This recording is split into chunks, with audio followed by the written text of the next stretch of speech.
Hi යාළුවනේ ඕල සාදරෙන් පිළිගන්නවා ෆ්ලික්ස් on YouTube channel එකට. අද මම අරගෙන ආවේ මේ දවස්වල හැමෝම අතරේ ජනප්‍රිය වෙලා තියෙන The Girlfriend ෆිල්ම් එක. ඉතින් වැඩි කතා බහක් නැතුවම අපි කතාව පැත්තට යමු. මේ ෆිල්ම් එකේ මුලින්ම පෙන්වන්නේ බූම කියන ගැණු ළමයා බෑග් ගොඩකුත් අරන් එයාගේ හොස්ටල් එකේ පඩිපෙළ නගින්න හදන අවස්ථාවක්. එතකොට හර්ෂිතා කියලා ගෑනු ළමෙක් ඇවිත් බූමට කියනවා මම උදව් කරන්නම් කියලා. ඊට පස්සේ අපට පෙන්වන්නේ පහුවදා දවස. හර්ෂිතා බූමට අඹ චට්නියක් දෙනවා මේක හරිම රහයි කියලා. ඊට පස්සේ එතන ඉන්න හැමෝම ඒ අඹ එක බෙදා ගන්නවා. අවසානයේදී හිස්සුන අඹ බෝතලේ ඒක අරන් ආව අයිතිකාරයා අතට යනවා. ඔහු නමින් විනයි. බූම සහ අර්ෂිතා දෙන්නම ඔහුගෙන් සමාව ඉල්ලලා ඒ දෙන ළඟ තිබ්බ අඹ ටික විනයගේ කෑමකට බෙදලා දීලා යන්න යනවා. ඊට පස්සේ විනයි කියනවා අපි තුන්දෙනාම මේක බෙදාගෙන කමු කියලා. ඊට පස්සේ අපට පෙන්වන්නේ රැග් කරන අවස්ථාවක්. එතනදී දුර්ග කියලා අහංකාර ලස්සන ගෑනු ළමයෙක් පෙන්වනවා. ඒ වගේම වික්‍රම් කියලා හොඳට නටන්න පුළුවන් පිරිමි ළමයෙකුත් කතාවේ ආරම්භයට පෙර අපට හඳුන්වලා දෙනවා. මෙතනදී දුර්ගගේ හිතේ වික්‍රම් ගැන ආදරයකට එහා ගිය ආසාවක් ඇති වෙනවා. ඊට පස්සේ පෙන්වන්නේ බූමගේ පළවෙනි ලෙක්චර් එක. බූම සාහිත්‍ය හදාරන සිසුවියක්. එයාලගේ ලෙක්චර් වල සුධීර් සර් ළමයින්ගෙන් අහනවා ඇයි ඔයාලා මේ විෂය හදාරන්න කැමති වුනේ කියලා. එතන ඉන්න ළමයි විවිධාකාර හේතු කියනවා. ඊට පස්සේ බූමගේ අවස්ථාව එනවා. සුධීර් සර් ඇයට මෙහෙම කියනවා. මම පුංචි කාලේ ඉඳන් තනියම ජීවත් වුණේ. මම පොත් කියවන්න හරි ආසයි. ඒ පොත් මාව වෙනම ලෝකයකට අරගෙන යනවා. හැබැයි මම ලියන්න බයයි. ඒත් සමහර ලේඛකයන්ගේ පොත් කියවලා මට පුළුවන් කියන හැඟීම ඇති වුණා. ඉතින් මටත් ඕනේ ඒ වගේ ලේඛිකාවක් වෙන්න ඕනි කියලා කියනවා. ඒ අවස්ථාවේ සුධීර් සර් ඇයට බොහෝ ප්‍රශංසා කරනවා. ඊට පස්සේ පෙන්වන්නේ වික්‍රම් පිට්ටනේ සෙල්ලම් කර කර ඉද්දී දුර්ග ඇවිත් වික්‍රම්ට කතා කරන අවස්ථාවක්. ඊළඟ දර්ශනය වෙන්නේ වික්‍රම් සහ එයාගේ යාළුවෝ ටික රෑ වෙලා ෆිල්ම් එකක් බලලා නැවත හොස්ටල් එකට එන්න ලැහැස්ති වෙන අවස්ථාවක්. මේ අතරතුර දුර්ගත් වික්‍රම්ට කතා කරලා කියනවා ඊළඟ පාර ෆිල්ම් බලන්න යනකොට මාවත් එක්ක කරගෙන යන්න කියලා. එතනදී එන අතරමඟ වික්‍රම් දකිනවා හර්ෂිතා සහ බූමව. හර්ෂිතා සහ බූමා ගියපු ස්කූටර් එක කාර් එකක වැදිලා ඒ කාර් එකේ අයිතිකාරයා ඒ දෙන්නට දොස් නගිමිනුයි ඉන්නේ. මෙතනට ආව වික්‍රම් ඒ මනුස්සයාට ගහනවා ගෑල් ළමයින්ට කතා කරන්න ඉගෙන ගන්න කියලා. ඊට පස්සේ පෙන්වන්නේ පහවදා බූමා ගිහින් සුධීර් සර්ව හම්බ වෙන්න යන අවස්ථාව. ඇය ඔහුගෙන් අහනවා කියවන්න හොඳ පොතක් නිර්දේශ කරන්න කියලා. මේ අතරතුර හර්ෂිතා මෙතනට කලබලෙන් දුවගෙන ඇවිත් බූමව එක්කන් යනවා. එක්කන් ගිහින් කියනවා වික්‍රම් ඊයේ ගහලා තියෙන්නේ පොලිස් නිලධාරියෙක්ට කියලා. බූම හොඳටම කලබල වෙනවා. ඒ කරලා වික්‍රම්ගේ හොස්ටල් එකට යනවා. යද්දි වික්‍රම්ට හොඳටම ගහලා. ඇය වික්‍රම්ට කියනවා ඇයි එකපාරම අර විදියට මැද්දට පැන්නේ? වීරයා වෙන්න නේද ඕනේ උනේ. හරියට වෙච්ච දෙයක්වත් දන්නේ නැතුව අපේ තමයි වැරද්ද. අපි තමයි වැරදි පැත්තෙන් ගියේ කියලා. ඊට පස්සේ ඇය ඔහුට බෙහෙත් දානවා. එතනදී වික්‍රම්ට බූම ගැන අදහසක් පහළ වෙනවා.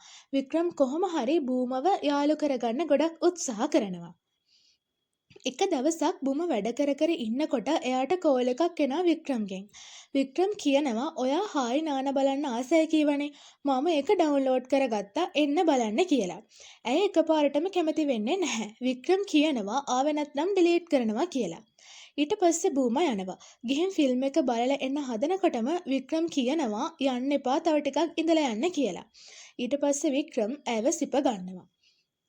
පහවදා හර්ෂිතා ඇතුළු කැම්පස් එකේ ගොඩක් අය බූමා කිස් කරපු සීන් එක දැනගන්නවා. ඇය දැනගන්නවා වික්‍රම් තමයි මේ හැමදේම කීවේ කියලා. ඊට පස්සේ පෙන්වනවා දුර්ග සහ වික්‍රම අතර කතා බහක්. දුර්ග කියනවා බූමා කියලා කෙල්ලෙක් එක්ක නේද යාළු වෙලා ඉන්නේ. එයාව කිසුත් කරාලු නේද? එහෙනම් මාවත් කිස් කරන්න කියලා. වික්‍රම් කියනවා සෝරි මට ඔයා ගැන එහෙම හැඟීමක් නැහැ කියලා. ඊට පස්සේ වික්‍රම සහ බූමා ආදරෙන් ඉන්නවා. ඊළඟ දර්ශනය වෙන්නේ හර්ෂිතා බූමට කියනවා විනයි ඔයා ආව පළවෙනි දවසේ ඉඳන්ම ඔයාට ආදරය කරා කියලා. විනයගෙන් ඇත්තද කියලා බූම අහද්දි විනයි කියනවා බොරු කියලා. මේ හැමදේම වික්‍රම් අහගෙන ඉන්නේ. ඊට පස්සේ වික්‍රම් එතනට ඇවිත් බූමව එක්ක යන ගමන් අහනවා විනයි ඇත්තටම ඔයාට ආදරේ වගේ. ඒ නිසා එයාව ආශ්‍රය කරන්න එපා කියලා. එතකොට බූම අහනවා ඇයි කියලා. වික්‍රම් කියනවා මම විතරක් ඔයාට හිටියාම ඇති කියලා. ඊට පස්සේ වික්‍රම් සහ එයාගේ යාළුවෝ ටික විනයගේ රූම් එකට ගිහින් ගහනවා. බූම දිහා ආය හැරිලවත් බලන්න එපා කියනවා.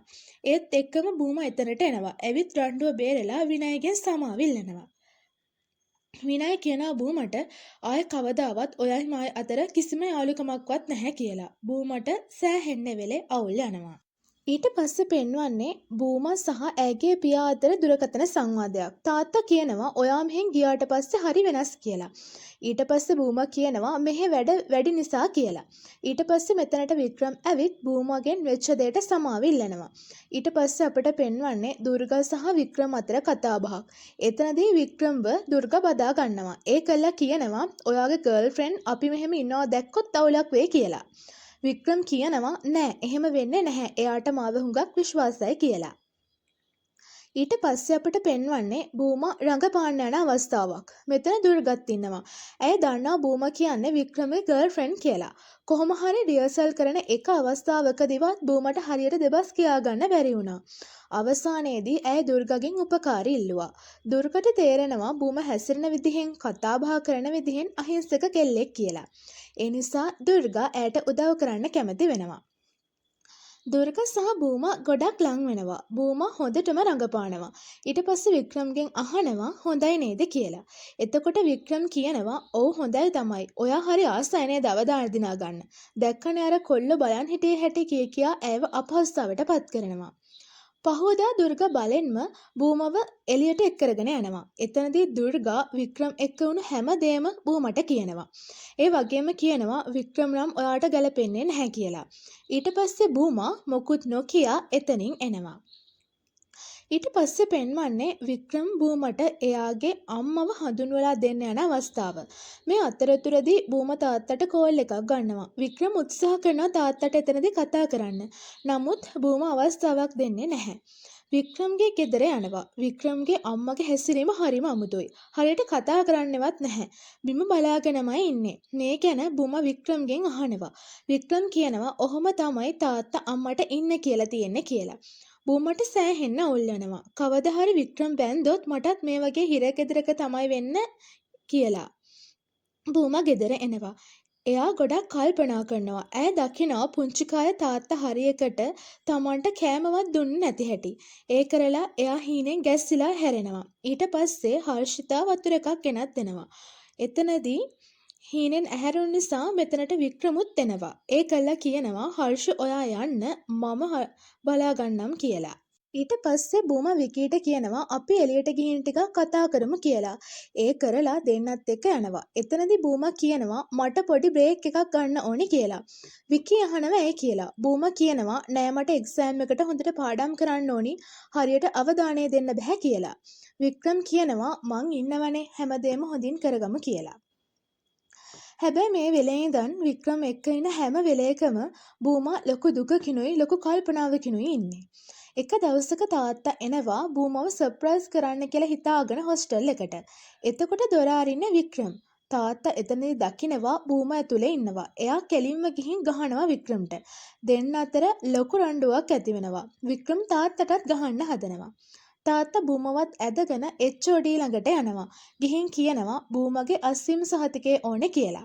එතකොට HOD විදිහට ඉන්න සුධීර් සර් කියනවා කතා කරන්න ඉගෙන ගන්න කියලා. බූමගේ තාත්තා එක දිගට කැම්පස් එකට අපහාස කර කර එවෙල බයින්න ගන්නවා. තාත්තා ආයෙත් අස්සිම ඉල්ලනවා. සුධීර් සර් කියනවා මට දෙන්න බෑ. හැබැයි ඔයාගේ දුව ඉල්ලුවොත් දැම්මම අස්සිම්මම දෙනවා. මොකද එයා දැන් වැඩිහිටියෙක් නිසා. ඊට පස්සේ තාත්තා එතන තියෙන හැමදේම කඩලා බිඳලා දානවා. ඒකල එතනින් එළියට ආවහම දකිනවා වික්‍රම්ව. තාත්තාගේ තරහ තව වැඩි වෙනවා. වික්‍රම් ඇවිත් තාත්තට කියනවා එයා මගේ. මට තමා දැන් එයා ගැන තීරණ ගන්න පුළුවන් කියලා. තාත්තා බූමගේ කනට පාරක් ගහලා එතනින් එනවා. තාත්තට කෝල් ගත්තට තාත්තව කන්ටැක්ට් කරගන්න වෙන්නේ නැහැ. මේ අතරතුර වික්‍රම් ගෙදර යනවා. ඊට පස්සේ බූමා සහ සුධීර් අතර කතා බහක් පෙන්වනවා. සුධීර් කියනවා ඔයාගේ තාත්තා දැනුත් ඔයාව පාලනය කරනවා. ඔයා දැන් වැඩිහිටියෙක්. ඔයාට පුළුවන් තීරණ අරගන්න කියලා. ආයෙ කියනවා ඔයාගේ අනාගතයේ තේරීම් ඔයාගේ මිසක් ඔයාගේ තාත්තගේ හරි ඔයාගේ ආදරේ හරි තෝරපු එකක් කරගන්න එපා කියලා.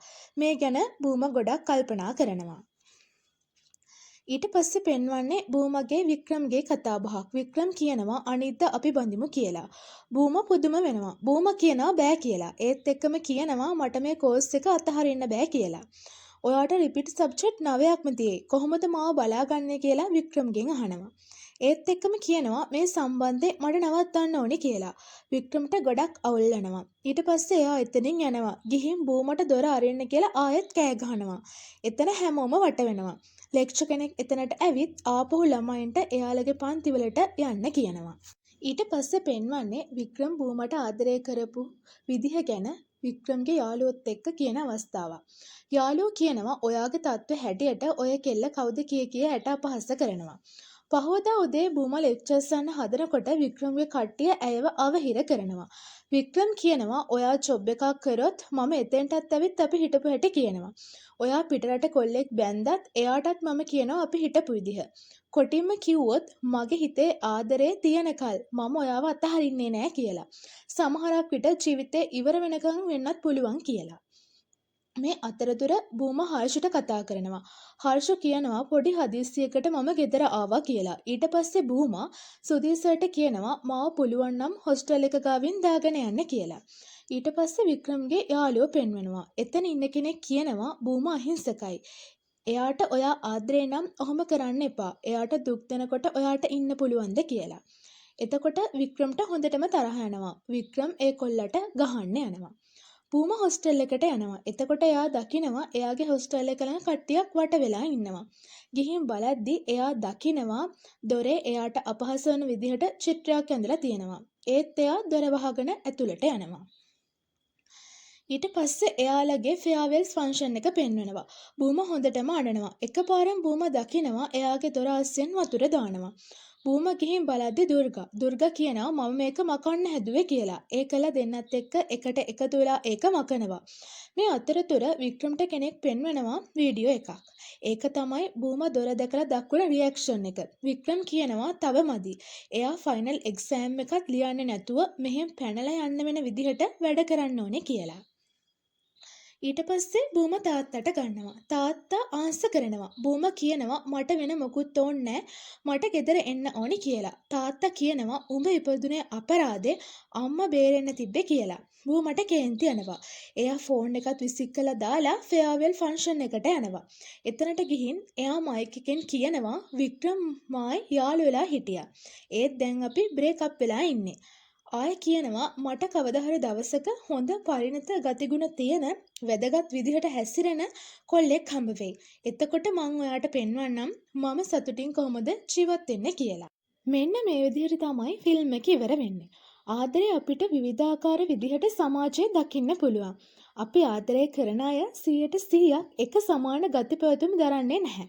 ඒ ගති පැවතුම් ගලප ගන්න හැකියාවක් තියෙන්න ඕනේ. එහෙම ගලප ගන්න බැරුව මේ වගේ විසඳන ඉරනම් කොච්චරක්නම් ඇතිද? ආදරේ ජීවිතේ කරගන්න හොඳ නැහැ. මිනිස්සු වුණාම ආදරේ ඕනේ තමයි. හැබැයි ආදරේ නිසා තමන්ගේ නිදහසවත් තමන්ගේ හීනවත් නැති කරගන්න එපා. ඉතින් ඔයාගේ අදහසත් පහලින් කමෙන්ට් කරගෙන යන්න. ෆිල්ම් එක ඉවර වෙනකන් අහන් හිටපු ඔයාලට ගොඩාක් ස්තුතියි. තවත් මේ වගේ ෆිල්ම් රිවිව් බලන්න අපේ ෆ්ලික්ස් ඔන් YouTube channel එක subscribe කරලා තියාගන්න කියලා ඔයාලගෙන් ආදරෙන් ඉල්ලනවා.